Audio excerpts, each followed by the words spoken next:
السلام عليكم. أكيد عزيزي المشاهد عم تبحث عن وصفة معمول جيدة وناجحة، وأنت هون بالمكان الصحيح. رح تاخد وصفة معمول، صدقني رح تعملها دايما على كل عيد. هيدي الوصفة مضمونة 100% بمكوناتها، وأيضا بطريقة خبزها كيف نتعامل معها. إذا تابع معي هيدي الوصفة الرائعة الجيدة الهشة الخفيفة والممتازة.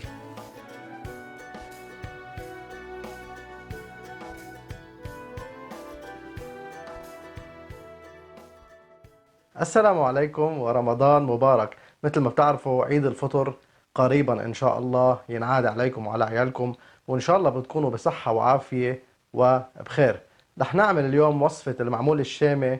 طبعا تعرفوا إنه المعمول الشامي أو وصفات المعمول تشبه بعضها، ولكن تختلف المقادير. يعني فينا نستعمل نفس المكونات، ولكن في وصفة بتختلف في مقاديرها عن وصفة. اليوم رح نعمل وصفة كتير جيدة جدا، إن شاء الله رح تنجح معكم 100%.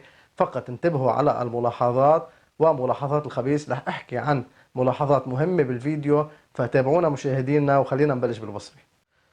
بوعاء عميق بدنا نوضع طحين متعدد الاستعمالات كوب وثلاث أرباع، وأيضا بدنا نضيف زبدة حيوانية 200 جرام. هلأ إذا عم تستعمل السمن الحيواني يفترض أنه تقلل شوي الكمية، لأنه السمن رطوبته أكتر. اذا هلا رح نخلط هيدي المكونات لتبلش هيدي الزبدة تشرب عند العجينة. برجع بدعكها بايدي بهيدا الشكل. رح لاحظ انه شوي شوي رح تصير عندي عجينة طرية جدا ورائعة وممتازة. هلا مثل ما عم تشوف عندي هيدي العجينة كيف صارت، بدعكها وبغلفها بالنايلون اللاصق وبوضعها بالثلاجة لمدة 3 ارباع الساعة. لنعمل حشوة الجوز عندي هون تقريبا 3 ارباع كوب من الجوز المكسر. بدي احط فوقه ملعقة طاولة من السكر وثلاث ملاعق طاولة من القطر. طبعا القطر في بقلبه ماء زهر وماء ورد، ونص معلقة طاولة من الزبدة. هيدي بتخليها رطبة وجيدة جدا للحشوة، بتعطيها نكهة ايضا. هلأ بعض الناس بتحب تضيف بعض الاضافات مثل المحلب، مثل الحليب البودرة، محل الزبدة سمنة. هيدا شي بيرجع حسب الرغبة. هلأ بدنا ندعكم بشكل جيد، وايضا في ادعكم بايدي. بدي استمر بدعكم ليتلاصقوا عندي بهيدا الشكل. برجع من بعد ما يتلاصقوا عندي بدي اعملهم بشكل كريات صغيرة وجهزهم ووضعهم على حدا. هلأ هيدي العجينة مثل ما عم تشوف كيف صارت عندي جامدة. طبعا بدي ارجع ادعكها شوي. شوفوا كيف صارت عندي العجينة بعد الثلاجة. هيدي مرحلة مهمة جدا. بدي ادعكها شوي مش كتير، بس لتطرى عندي.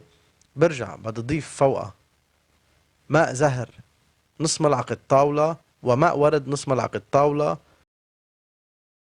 وأيضا ربع كوب من السكر، وأيضا ربع كوب من الحليب السائل.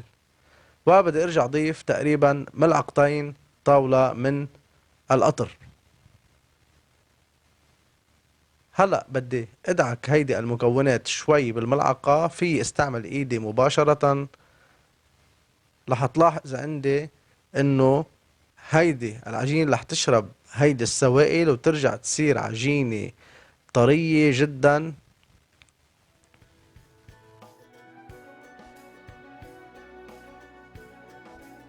بهيدي المرحلة ما بدنا ندعكها كتير، بس يتشرب هيدا الخليط الحليب والسوائل بتوقف عن الدعك، وبتكون عندي العجينة جاهزة.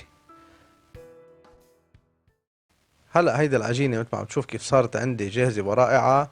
بدي اغلفها بالنايلون اللاصق واعملها بهيدي الطريقة، لانه هلا بتشوفوا كيف رح استفيد منها. حطها بالثلاجة لمدة ساعة او ساعة وشوي بس لتسقي عندي وتجمد بهيدا الشكل. برجع بشيلها من النايلون اللاصق، وهلا بدي جهزها لشكلها. طبعا حدي رح يكون شوية طحين تساعد فيهم. بقطعها بهيدا الشكل مثل ما عم تشوفوا. هلا القطعة التانية بحطهم بالثلاجة مشان ما يرجعوا يذوبوا عندي، وبكل قطعة بستعملها بخلص منها برجع بستعمل القطعة التانية. طبعا بدي استعين بالطحين وبدي ابرمها بشكل عصا بهذا الشكل، تقريبا بشكل متساوي.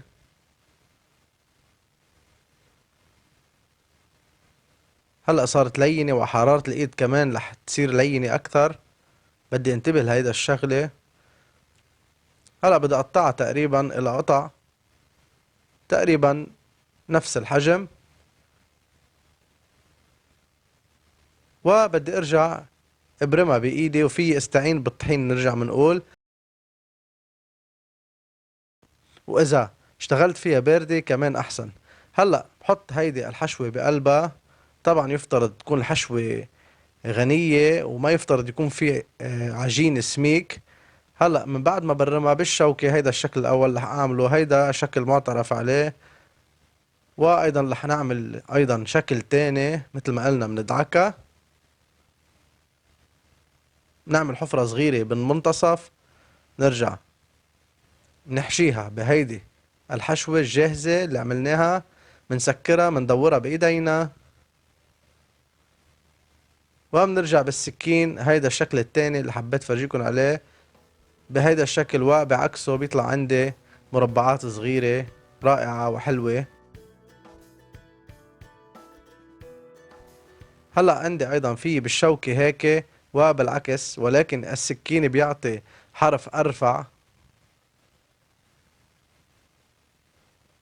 هلأ كمان حضرت شوية حشوة فستق حلبي موجودة عندي، نفس الطريقة اللي حضرت فيها الجوز. كمان بدنا نبرمها ومنزينها بحبة فستق، بنضغط عليها بهذا الشكل. كمان هيك فينا نعمل الفستق. هلأ هول صاروا جاهزين عندي ليدخلوا على الفرن. بالنسبة لخبيز هيدي المعمول، أول شغلة من بعد ما شكلهم طبعا هن بده يكونوا بحرارة الغرفة. شو لازم أعمل؟ بدخلهم على الثلاجة. ليش؟ ليرجعوا يجمدوا عندي. لأنه إذا هن حاميين شوي بحرارة المطبخ ودخلتهم على الفرن رح يهفتوا عندي وينتزع شكلهم. لذلك بحطهم بالثلاجة 10 دقايق ليرجعوا يكمشوا. برجع بدخلهم على فرن محمى مسبقا درجة الحرارة 190. بدي ادخلهم مشاهدينا 8 دقائق. بعد 8 دقائق اللي حضر فيديو الكوكيز بيعرف شو قلنا. هلا في شغله رح لكم عليها يمكن كتار ما بيعرفوها وكتار ما بيخبروكم عنها، او ما بيعرفوا ليخبروكم عنها. اذا قلنا 8 دقائق بالفرن من الاعلى والاسفل، وبرجع بطفي الفرن وبتركها 3 دقائق وبتطلع معي رائعه جدا. ليش؟ لانه مشاهدينا الاعزاء مرات بيكون بدها شويه استواء من الداخل. بشيلها انا صحيح بتكمل برا استواء بس، ولكن قديش بدها تكمل؟ ما راح يكون عندها القوة لتكمل استواء جيد. لذلك بتركها على حماوة الفرن. إذا شيء بعده مش مستوي من الداخل بيستوي، ولكن من دون ما تتحمر عندي وينتزع لونها. وهيدي هي الملاحظة اللي حبيت لكم إياها. اللي ما عنده فرن بيشتغل من الأعلى والأسفل شو بيعمل؟ بحطها من الأسفل، ولكن الصينية بنص الفرن بيرجع بحمرها من الأعلى. يعني بدها شوية مراقبة مشاهدينا، وبيمشي حالها منا شغلة معقدة. يعني بس شوية مراقبة بس نحصل على هيدا اللون، وننتبه الملاحظات وبيمشي حالها.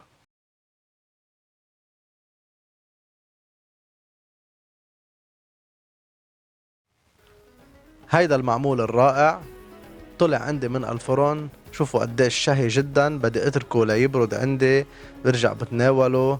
شي كتير رائع وشهي. طبعا اذا بدي احفظه المفروض انه حطه بوعاء بلاستيك او زجاج او اي شي، وسكر عليه من بعد ما يبرد، واحفظه خارج الثلاجة. بضلوا عندي طازة وشهي جدا. شوفوا عندي هيدي المعمولة قديش هي رائعة وشهية. طبعا يفضل تناوله خلال 3 ايام، مش اكتر من هيك، مشان ما يبيت عندي. بالجوز كتير رائع، وايضا بالفستق الحلبي. ان شاء الله يا رب تكون عجبتكم هيدي الوصفة.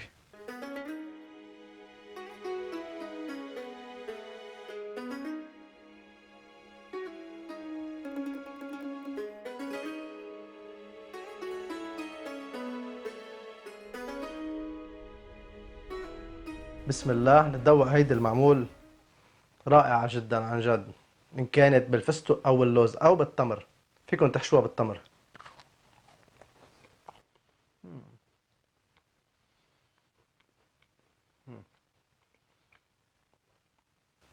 شو بدي لكم؟ من جوا رطبة بتفتفت.